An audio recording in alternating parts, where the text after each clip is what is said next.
രാഷ്ട്രീയ പ്രേമികളുണ്ട് നമ്മുടെ നാട്ടിൽ.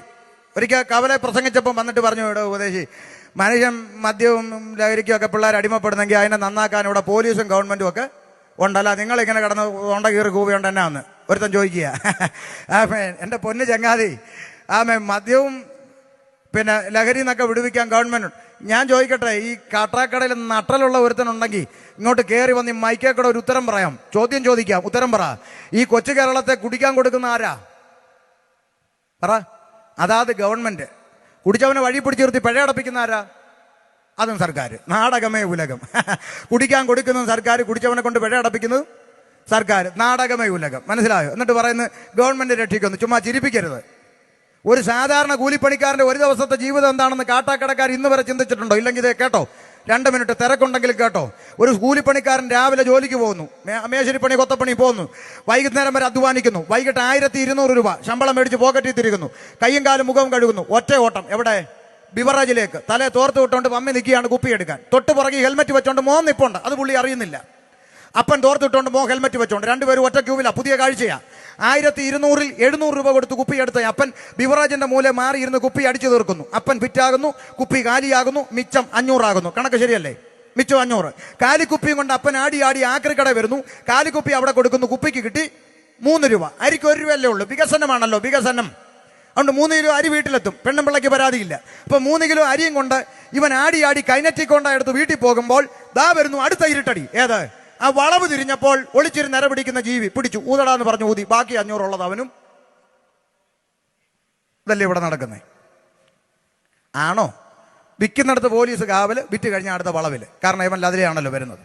വിൽക്കുന്നിടത്ത് അടി ഉണ്ടാകാതിരിക്കാൻ ഏമാന്മാർ കാവല് നിൽക്കും. വിറ്റ് കഴിഞ്ഞാൽ അടുത്ത വളവിൽ പോയി ഒളിച്ചിരിക്കും. PSC പരീക്ഷയ്ക്കിടാൻ പറ്റിയ ചോദ്യമാണ്. കേരളത്തിൽ ഒളിച്ചിരുന്ന് നിര പിടിക്കുന്ന ജീവി. പിള്ളേർ കണ്ണും പൂട്ടി എഴുതും കേരള പോലീസ് ഒന്നും ഇല്ലേ? ഈ പറയുന്നൊക്കെ ഉള്ളതാണോ? ഇവിടെ നടന്നുകൊണ്ടിരിക്കുന്ന കാര്യമാണ്. എന്നിട്ട് പറയുക കുടിക്കാൻ കൊടുക്കുന്ന. ഇപ്പൊ ഗവൺമെന്റ് ഏറ്റവും പുതിയ വാർത്ത, ഗവൺമെന്റിന്റെ നേതൃത്വത്തിൽ ഗ്രാമാന്തരങ്ങളിൽ കള്ള് വിതരണം ചെയ്യുമെന്ന. കള്ളെന്ന് പറയരുത്, പോലീസ് പിടിക്കും. പോഷകാഹാരം എന്ന് പറയണമെന്നാ മന്ത്രി പറഞ്ഞു. സോറി, ക്ഷമിക്കണം, തിരുത്തുന്നു. പോഷകാഹാരം. എന്റെ ഭാഷ പറഞ്ഞ അംഗൻവാടി പഠിക്കുന്ന പിള്ളേർക്കും കൊടുക്കണം സാർ ഒരു കുപ്പി പോഷകാഹാരം ഉപ്പുമാവിന്റെ കൂടെ. കാരണം 10-ലും 11-ലും ഒക്കെ വെട്ടും കുത്തും നടന്നൊക്കെ ഔട്ട് ഓഫ് ഫാഷനായി. ഇനി അംഗൻവാടി തൊട്ട് വെട്ടി തുടങ്ങട്ടെ. നശിക്കണമല്ലോ. അതുകൊണ്ട് ശ്രദ്ധിച്ചോ, ഇവിടെ നടക്കുന്ന ഭരണകൂട കോമരങ്ങളെല്ലാം മാറി മാറി മാറി വരുന്ന ഭരണകൂട കോമരങ്ങളെല്ലാം അവരുടെ 2-3 തലമുറയ്ക്ക് ജീവിക്കാൻ കഴിയുന്നത് ഉണ്ടാക്കിയിട്ടിട്ട് കളം വിടണമെന്നതിൻ്റെ അപ്പുറത്ത് ഇവിടെ പൊതുജനത്തെ കുറിച്ചോർത്ത് ഭരിക്കുന്ന വേദനിക്കുന്ന ഭരണകൂടമൊന്നും ഇവിടെ ഇല്ല.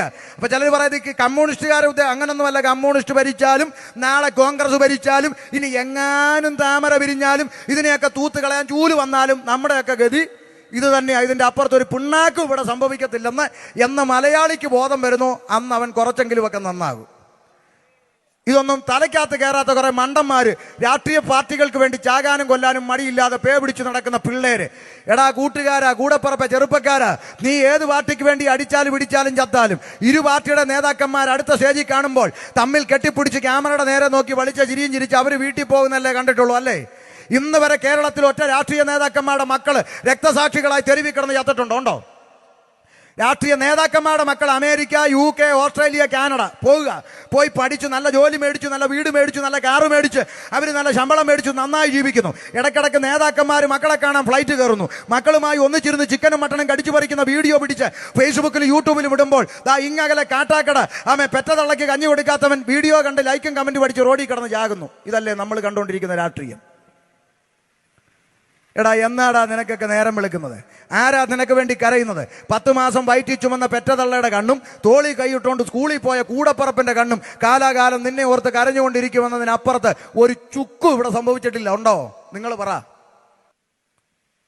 നാടകങ്ങൾ ഇവിടെ എല്ലാം നടന്നുകൊണ്ടിരിക്കുന്നത്. അപ്പൊ പൊതുജനത്തെ വെറും കഴുതകളാക്കിക്കൊണ്ട് മാറി മാറി വരുന്ന ഭരണകൂട കോമരങ്ങള് ഇമ്മാതിരി കാര്യങ്ങൾ ഇന്നും മനുഷ്യനെ രക്ഷിക്കുമെന്ന് പറഞ്ഞ് ചുമ്മാ ഞങ്ങളെ ചിരിപ്പിക്കരുതെന്നാ പറഞ്ഞത്.